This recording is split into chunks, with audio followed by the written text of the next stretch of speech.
بصمة شباب بصمة شباب بصمة شباب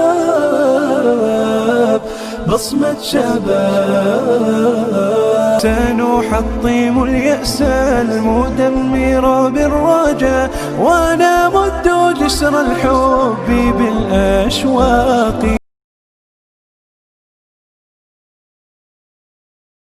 بسم الله الرحمن الرحيم. الحمد لله رب العالمين وبه نستعين على أمور الدنيا والدين. رب اشرح لي صدري ويسر لي أمري واحلل عقدة من لساني يفقهوا قولي. السلام عليكم ورحمة الله وبركاته. أولا كسر هذا برنامج تحناها يهو تسالين تدليرة حلقة ما أنتوا حنكوا ذا قد نادي لها إرادة دليرتها يهو جامنتها دور كدليرة كل ده هو جان كبرشة ورين قضبات كان دول استاجد إنه حكم ذا وامحد دليرة da-da noociyaba dhalinyaro loogu yeedhaa. Hogaaminta iyo hogaamiye maxay yihiin? Astaamaha hogaamiyaha wanaagsan iyo astaamaha hogaamiyaha xun. Tan ka horreyna dhalinyartu waa da-da ugu muhiimsan ee uu qofka bini'aadamkii uu maro, waana marxaladda ugu wanaagsan oo qofku ugu caqliga, maskaxda iyo fikirkaba badan yahay. Waayo markuu qofku weynaado waxaa xooggiisa iyo fikirkiisaba la qaybsanaya bulshada ay degal wadaagga iyo deegaanka ay wadaagaan ay meel ku wada nool yihiin. Haddaba dhalinyarnimadu waxaa la yidhaha waa marxaladda u dhaxaysa labada daciifnimo. Waa daciifnimada qofku marka uu yar yahay iyo marka uu weynaado ee da-da iyo gabogu uu kusoo dariyo. saa darteed bi ilaahay qur-aankiisa ku leeyahay subxaana wa tacaala allahu aladii khalaqakum min dacfin thumma jacala min bacdi dacfin quwa ثم جعل من بعد قوة ضعفا. لا وحيد كيلا ضعيف نمو دبدنا قوة بيديسية أبود كدينا هذا ضعيف نمو أيو إذا كيلا. لأن يرد هذا اللوغير ويكوك الدوين ومدها يقوم يدها الدنيا تعلد يكون عليه. لكن سير دليرت هذا اللوغير ومرحلة دور حيث شانية طبعا إلا أي شانية صدر مرحلة سوا عنسن. دلير نمو يهجان كدين أجناء ولا في دبرتا هجانك يهرمرك دليرته. Hogaamintu waa awoodda aad ku dhaqaajinaysa dad si aad u gaadho hadafaad leedahay. Hogaamiyuhuna waxaa la yidhaha amase horseeda waa shaqsiga ummadda u horseeda dhinaca khayrka, guusha, horumarka iyo samaka talinta.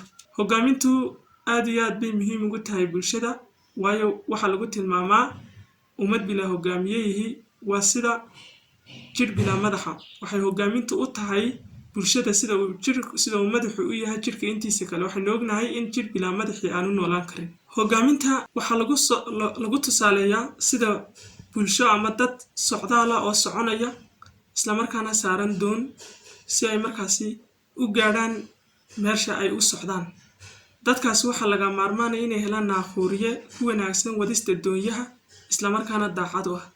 Sidaas lamid ah bulshada doonaysa inay horumar gaadho waa inay heshaa horseede ama hogaamiye leh astaamaha hogaamiyaha wanaagsan, bulshadana ku hagi kara dariiqa horumarka iyo horusocodka. Hadaynu soo gudubno astaamaha hogaamiyaha wanaagsan, ninka la yidhaahdo John Deere isagoo sifeynaya hogaamiyaha wanaagsan wuxuu ku sifeeyay ilaa 3 sifo.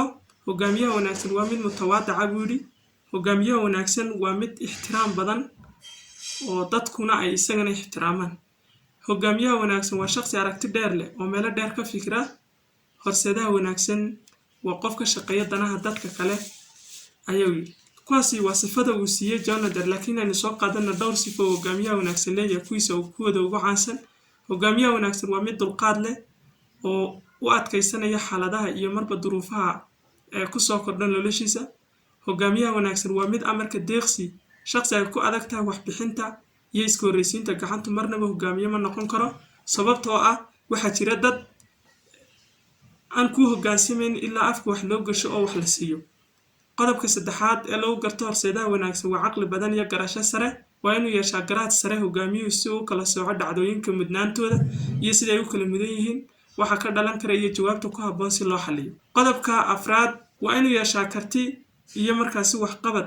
Qof daciifa ma noqon karo hogaamiye, hadduu yahayna waa laga tallaabsanaya taladiisa iyo hanaanka uu ku hogaaminayo ummadda, isla markaana waa la qabsanayaa bulshadaasi uu hoggaanku yahay. Qodobka shanaad ee lagu garto hogaamiyaha wanaagsan waa inuu yeeshaa cilmi iyo aqoon uu ku fahmo geedi socodka adduunka. Qof jaahil oo dhoohani ma maamuli karo naftiisa, iska daa inuu bulsho uu hogaamiyo u noqdo, maadaama ay ku adag tahay kala saarka wanaagga iyo xumaantu. qodobka lixaad waa inuu yeeshaa sabar iyo adkaysi iyo dulqaad, qof argagax badan oo naxdin badan isla markaana ay jabiyaan duruufaha qallafsan ee ku gadaaman ee kasoo fuliya bulshada hoggaanka u yahay hogaamiye ma noqonayaan. kuwaasi waa sifooyinka lagu yaqaano hogaamiyaha wanaagsan. kasoo horjeedkeeda haddii aynu eegno sifooyinka hogaamiyaha xun uu leeyahay, waxaa ka mid ah hogaamiyaha xun waa mid mansabka loo igmaday uga faa'iidaysta dana gaar oo isagu uu leeyahay, een marnaba ka shaqaynin danaha guud ee bulshada. hogaamiyaha ama horseedaha xun waa mid bilaa naxariis u fiirsan, oon hoos u eegin dadka dhibaatada iyo dayfta ay ka muuqato ee isaguna doonaya inuu haysto oo waa keligii taliye. hogaamiye xun waa qof aan isku dheelitirnayn. isku dheelitiran waxaa looga jeedaa inuu markaa ka shaqeeyo danihiisa iyo kuwa bulshada labadaba, kolkaasaa la odhanaya qofku waa qof dheelitiran. laakiin saynu hore u tilmaanay, hogaamiyaha xun waa mid ay u muuqato dantiisa oo marnaba usoo jeesan danta guud ee bulshada ay leedahay. marka hogaamiyaha xun maaha mid isku dheelitiran. aad iyo aad baad u mahadsantihiin daawadayaal. barnaamijka maanta intaas aynu kusoo koobaynaa.